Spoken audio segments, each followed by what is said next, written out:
কি রে হাল্ক, তুই এখানে বসে আছিস? তোর বাবা তো কাল রাত থেকে এখনো বাড়ি ফিরেনি। কি বলছে মা?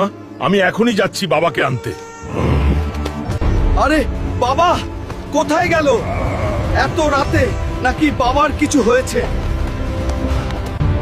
যদি আমার বাবার কিছু হয় তাহলে পুরো পৃথিবী আমি ধ্বংস করে দিব। আরে হাল্ক ভাই, তোমার বাবাকে কাল রাতে বুল্লু ধরে নিয়ে গেছে। যদি আমার বাবার কিছু হয় তাহলে আমি বুল্লুকে শেষ করে দিব। আরে বুল্লু, তুই আমার বাবাকে ছেড়ে দে। তোর বাবা আমার কাছ থেকে 1,00,000 টাকা নিয়েছিল, এখনো দেয়নি, তাই বেঁধে রেখেছি। বাবা হাল্ক, আমাকে মাফ করে দে। তোর বোনের বিয়ের জন্য আমি 1,00,000 টাকা নিয়েছিলাম, আমাকে এখান থেকে নিয়ে যা। এরা খুব খারাপ লোক। এখন 1,00,000 টাকা আমি কোথায় পাবো? কোনো কাজ করলেও তো কেউ দিবে না।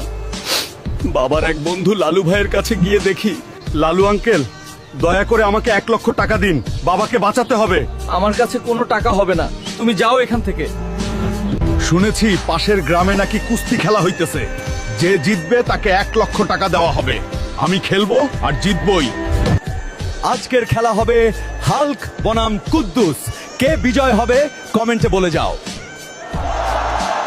বন্ধুরা, তোমরা ভিডিওতে লাইক করে চ্যানেলটা সাবস্ক্রাইব করে দাও, তাহলে আমার শরীরে শক্তি চলে আসবে আর আমি বাবাকে বাঁচাতে পারবো। প্লিজ।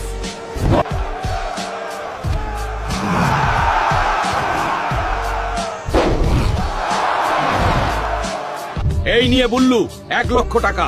এবার তুই আমার বাবাকে ছেড়ে দে, আর কোনোদিন আমার বাবার গায়ে হাত দিলে তোকে শেষ করে দিব।